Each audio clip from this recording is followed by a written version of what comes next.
Hey everyone, welcome back to the channel. Thank you for being here. My name is Andrew, coming to you from the beautiful Carolinas. Today's topic is going to be when the narcissist knows they have you. Think about that for a minute. Everyone, if you like the content, please like, subscribe, and share. So you were in the relationship with the narcissist, or maybe you think you're in one, or maybe you exited one. The narcissist knew who they were way before you knew who they were. They also knew who you were before you even figured out who you were. And the narcissist, for this video, they knew when they had you where they wanted you. You see, the narcissist has a sixth sense before you acquire the wisdom. They are observing people. They're looking for people with high level of empathy, high levels of intelligence, high levels of opportunity that they could take advantage of. So when the narcissist knows they have you, it's when they have their sights set on you and you begin to not become yourself, you become an extension of them. This is when there's a huge energetic shift. It's usually during the love bomb stage, the euphoric stage, the beginning of the relationship, when you don't know that narcissism exists and you don't know that other people could actually be out there that do not have your best interest at heart, that they're manipulating you. They were trying to get close to you to figure out what made you tick, etc. So in the beginning of that relationship, the narcissist knew what to do, who you were, which buttons to press, and how to get you as close to them as possible. This is what the narcissist does. They cast a web of manipulation. They plant seeds of doubt within your mind. They disrupt your energy. And what they really do in the beginning of these relationships is they fake empathy. They fake love. They fake commitment. They fake caring. They fake purpose. They fake anything they can to get you as close to them as possible. Once the narcissist knows that their fangs are sunken into you or their hooks are into you, that's when the energetic shift completely flips. That's when you no longer are in control. They are completely in control. And they know this. A pivotal period of time in every narcissistic relationship would be one of these. When you told the person who turned out to be the narcissist that you love them, when you moved in with them, when you relocated, when you went into business, when you had children with them, when you signed a contract with them, when you relocated, etc. Any and or all of these things are pivotal periods of your life, but not only yours, the narcissist's life too, because once the narcissist gets their hook sunken into somebody, that's when they really look at themselves and say, wow, I did this much quicker than I usually do. I must be getting good at my skill set. I must be getting better at manipulating people. This only took me 3 months. Usually it takes me 5 or 6 or 7 months, but I got this person to tell me that they loved me. Well, now they knew that they had you. Let's focus on love for a moment. You have the ability to love. You have the ability to fall in love, and you have the ability to want the betterment for most people on the planet. The narcissist doesn't. What the narcissist wants to do is they want to take, take, and take. And when they're done, what do they want to do? That's right, they want to take more. They want to take as much as they possibly can because they don't care about other people. They only look at other people as opportunities. So if you professed your love to the narcissist, what did they do? Well, they knew that the love bomb had worked. They knew that you opened up your heart and you told them what you actually felt. They also knew that they were going to manipulate that against you and weaponize it against you. They also knew that now they didn't have to fake that they loved you as much any longer because they knew where they had placed you. They knew when they had you. When you profess those 3 words, I love you, to a person that has the ability to love you back, that's a great thing because that person can reciprocate. When you profess those words to someone who turns out to be the narcissist, that is not good. That means you're now entering, or you have entered, the deep end of destruction, the cesspool of manipulation. And now you're about to go on that roller coaster of emotions going up, down, all around. And you are now committed to somebody and you told them that. You essentially gave them the keys. You essentially gave them the license. You essentially gave them all the information that they needed to know when you professed that you loved them. When you did that, they would sit back, they would put a grimace on their face or a smirk, or they would get their eyes swelling, their pupils swell to like beach ball size of blackness, or maybe they would just ponder for a few seconds or moments and look at you. And they would, in their little tiny pea brain, they would be saying, wow, I really did it. I got this one. It took me a while, but I did it. I got them. Now what do I do? Oh, I remember. I go to page 42 in the playbook, and now I need to act like I love them a little bit more and try to see what I can take from them. Will they move in with me? Will they put a roof over my head? Will they raise my kids? Will they loan me money? Will they give me an opportunity to go into business with them? Will they introduce me to all their family, friends, colleagues, coworkers, etc.?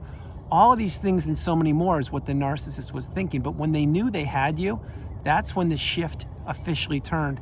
That's when you began to become completely subservient to them.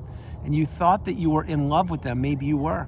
I will tell you this, when you are in love with the narcissist now knows that they have you trapped.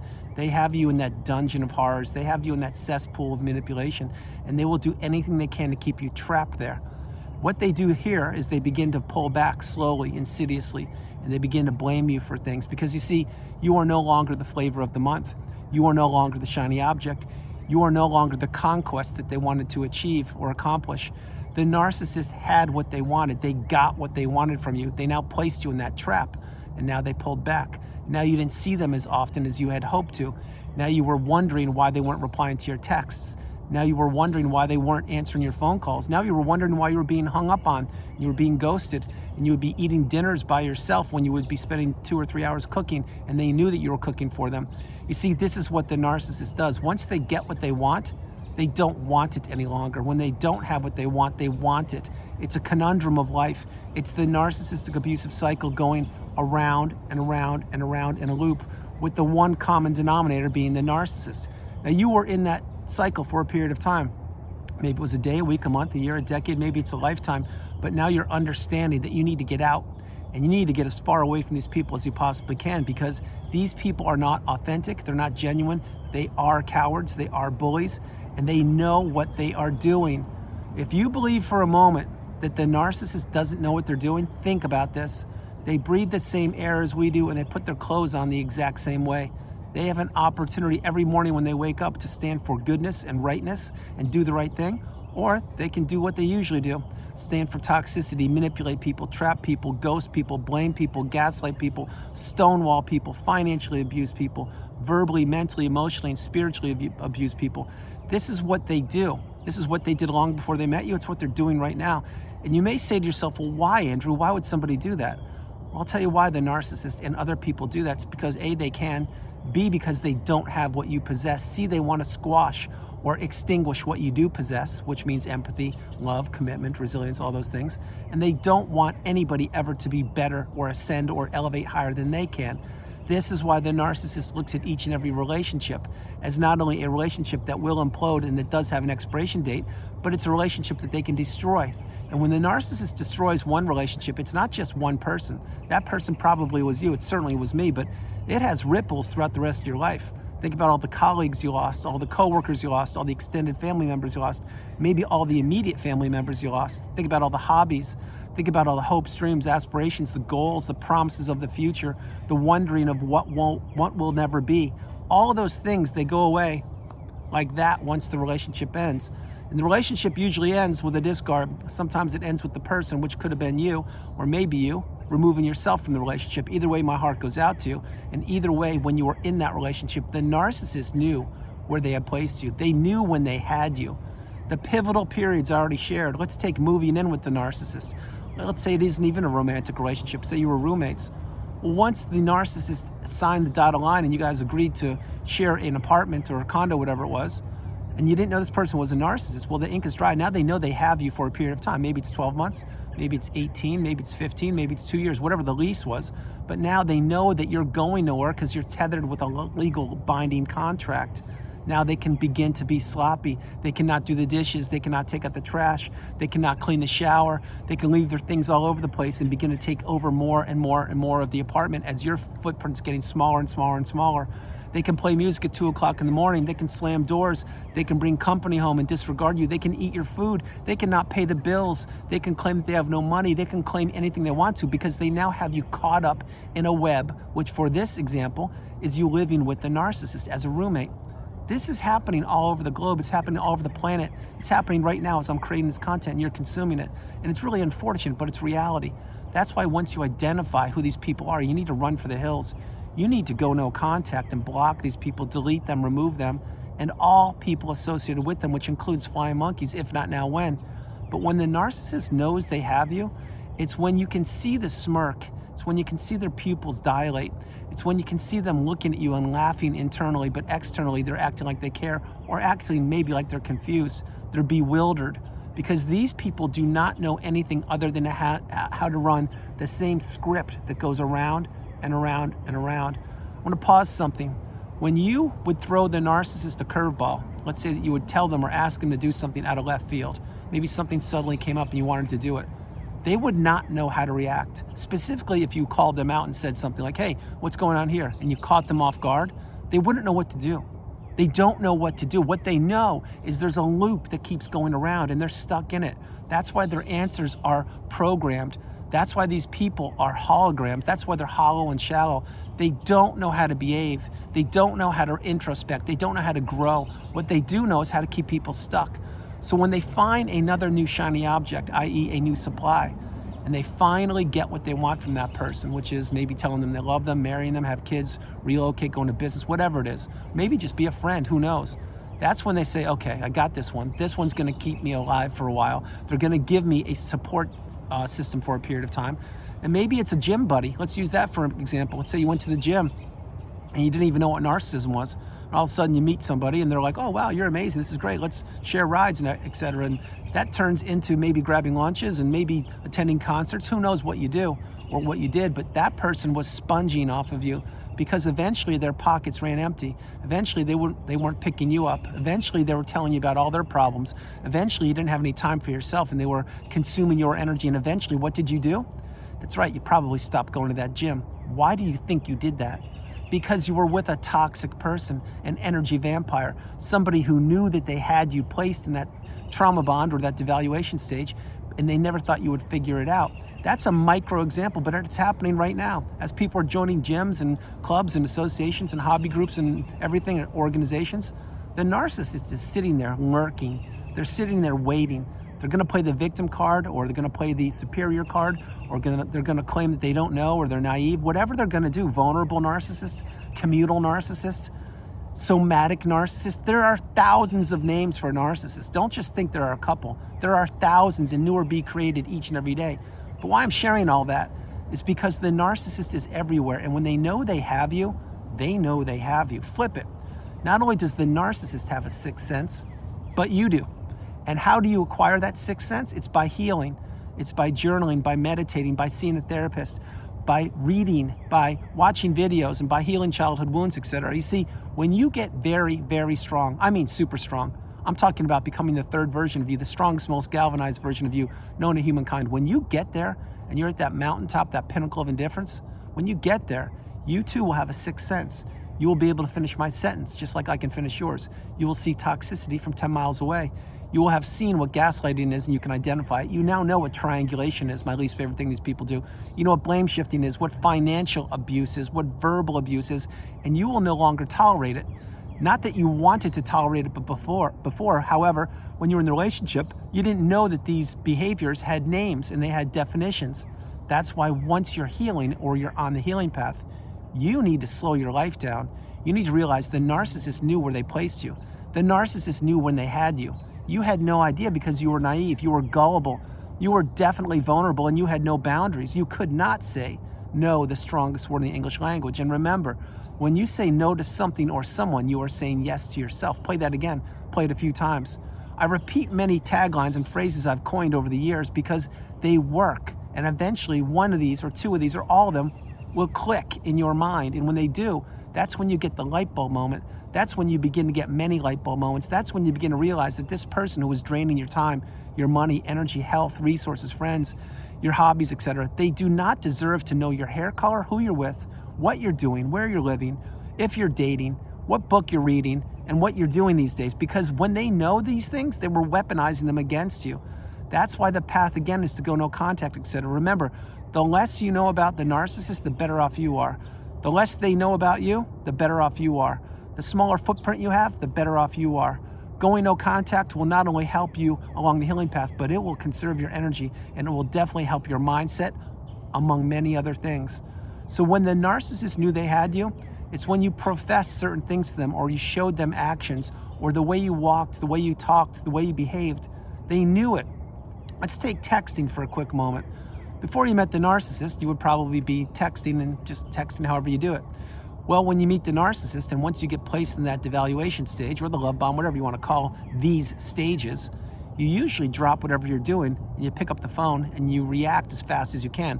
Why do you think that is? It's because you are on an invisible chain tethered to the narcissist and you feel compelled to answer them. You feel compelled to overshare. You feel compelled to react and to show your emotions and to profess to them how much you care about them and what you're doing for them, not for you. When this invisible tether or chain is around your neck, and believe me, it was for a period of time around mine, you're helpless. You don't know what's going on.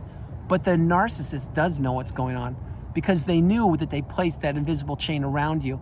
They knew that you would become the unpaid helper. They knew that you would be the walking apology. They knew that you would be a good servant, that you would be an indentured servant for a period of time. And they never, and I mean never, thought you would break that invisible chain. They didn't think it was possible, because nobody before you had ever done that. But you did it, or you are doing it. That's why you must sever the 4 ties. The emotional tie, the financial tie, the physical tie, and the spiritual tie. The sooner you sever these and begin to heal, the better off you will be. The further you get away from the narcissist, the stronger you will become. The stronger you will become, the weaker they become. The weaker they become, the more clarity you get in your mind. The more clarity you get in your mind, then your purpose is revealed. As your purpose is revealed, you are working towards reaching the pinnacle of indifference. And as you're reaching that, you're leaving the narcissist in the past. There will be less than a blip on the radar in the rearview mirror of your car of life moving forward. This is what happens each and every day.